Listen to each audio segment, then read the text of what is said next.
the old fitting for this Mitsubishi alternator. They took the existing bracket and they've added on this additional piece, and then obviously they've had to change the arrangements a little bit because this is further out. When I've got all this off, I'll check out the alternator and change the connections as per the Monday Club advice. What I've done is got from Steve one of these purpose-made brackets, which I'll replace it with, and hopefully things will start to line up a bit better. Top mounting bolt of the alternator, spacer at the back as well.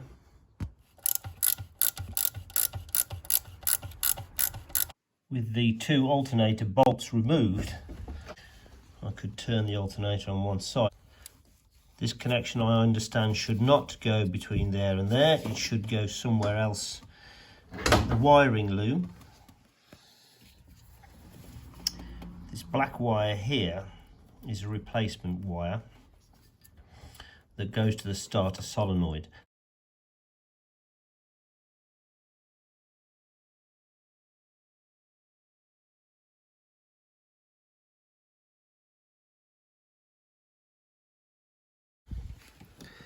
And looking at the circuit diagram, it would have been this wire here that comes down and goes to the starter solenoid. On the back of the alternator, we've also got two more brown and white wires. One of those brown and white wires, this middle one here, goes to fuse box A. The other one, brown and white wire, goes from the alternator to fuse box A again. The Monday Club wants these wires, this one here, these three, this one here, this one here, and this one here, connecting together. These go to the fuse box and power items in the fuse box. This one, because it would have been at the starter solenoid, by connecting it with these two with a bolt, this one will provide power to these two, which feed the fuse box. I need to reconnect that thick brown wire over there to the junction box in order to provide power to these two feeds to the fuse box. The Monday Club site, they talk in terms of slicing off part of this plastic cap and then just putting on your connector and putting on one of these locking nut,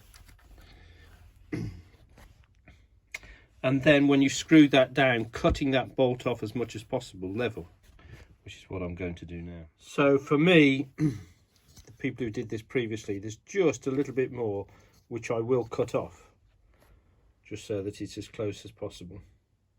This particular alternator that I've taken off is an FRA 308 with another code 9051544, and this here reads the 21st of the 8th 2009, and I can't really interpret that. I think it's a 75 amp alternator. That's what I was told by somebody. Putting on this new bracket requires you to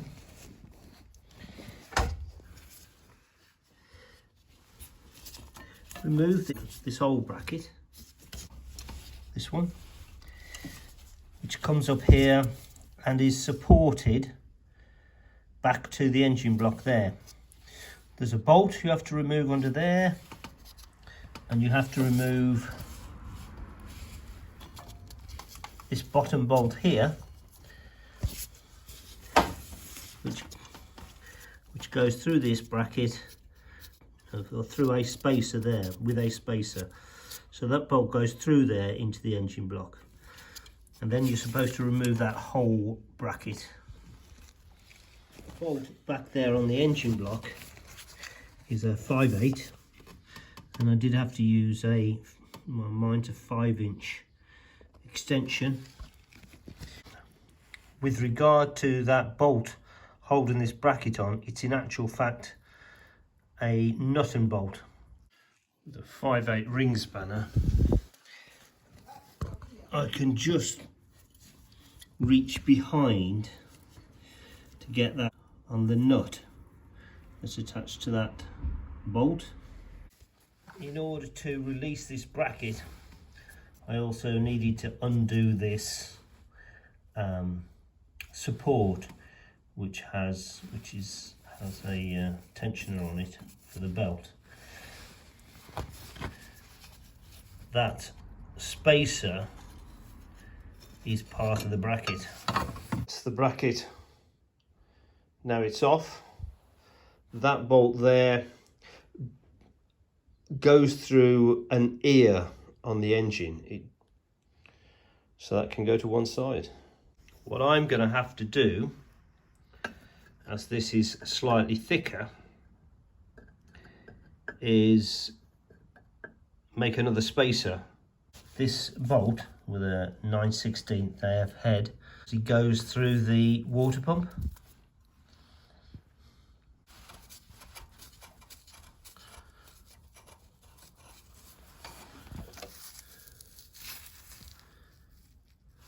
According to the Monday Club, although my alternator is different, these connections should be marked S and L.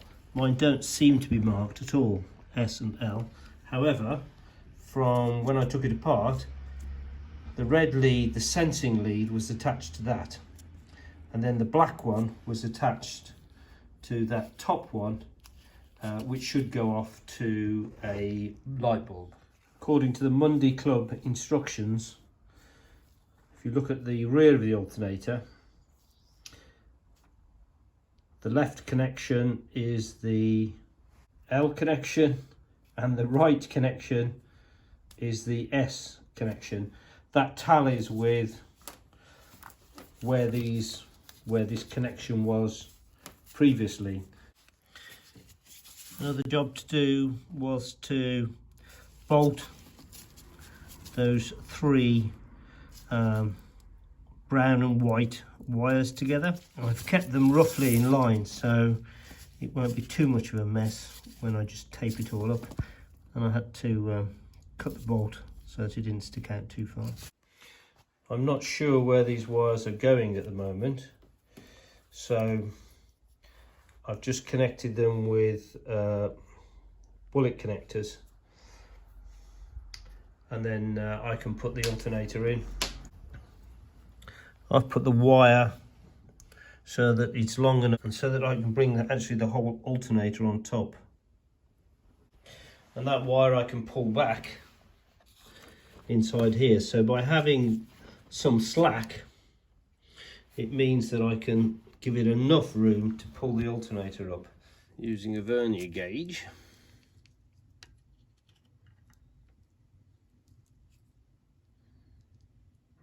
the total spacer distance needs to be 21.7, something like that.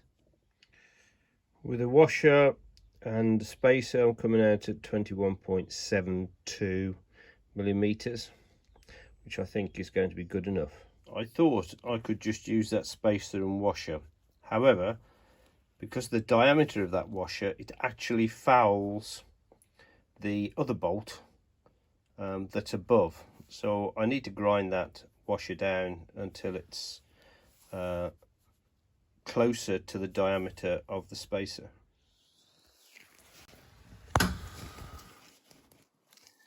That's it installed with the washer and the spacer. Given though that bolt goes through the water pump, that needs to be done up before finishing to 30 foot-pounds. For this adjustable bracket for that pulley, it adjusts on that top bolt. There's an oval hole. On my car, that top bracket looks to me as if it's been bent.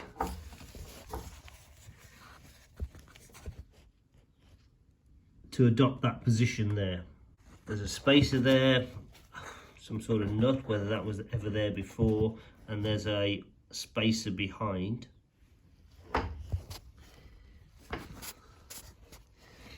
Down here,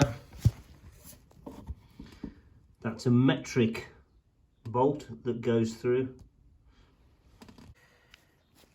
Having tightened up all the belts and the alternator, there's enough adjustment in the alternator to easily get the belts on over the pulley. Tightened up the bolt that goes through the water pump, enough to hold everything in place. Then put a square drive in there, tightened up that belt and locked the top. And then now I'll finish off by torquing it up to 30 foot-pounds. With everything in place, except for the torquing of that bottom bolt, but it is done up tight. By placing that flat edge on that pulley, you can see how nicely it lines up now compared to how it did before with the top pulley.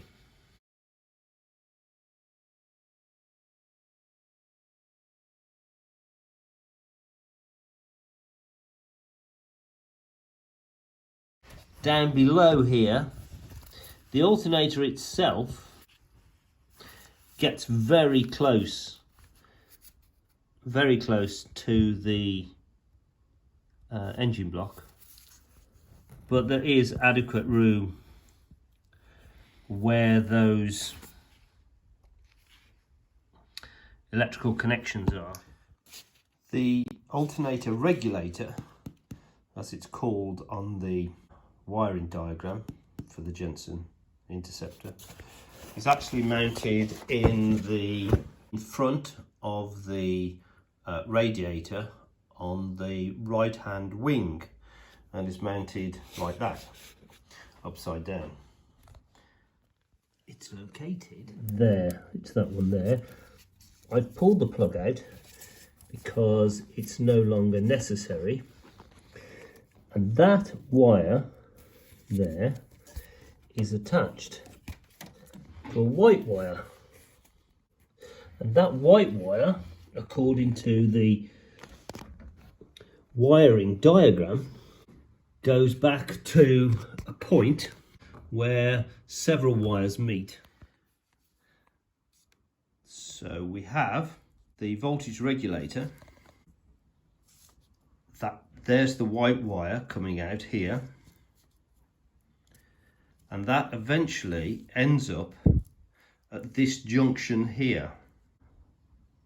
For the S wire, the sensing wire, which has to sense the voltage within the system, I'm going to try picking up on that connector that I've just disconnected. I disconnected it here. I'm going to try picking up on that white wire there, and hopefully that will be a good point to sense the voltage within the system and regulate the alternator. Okay, turn it on. At idle, charging at 14.5 volts, thereabouts, I think, after that work. Still only 7 cylinders until I do the cylinder heads. About 7,000 RPM.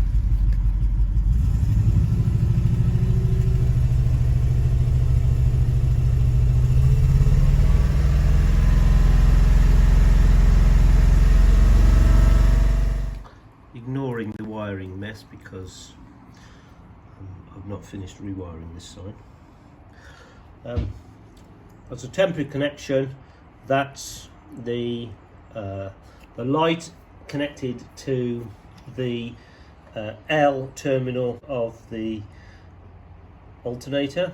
Putting the ignition on there, so the lights on, and then if we start the car,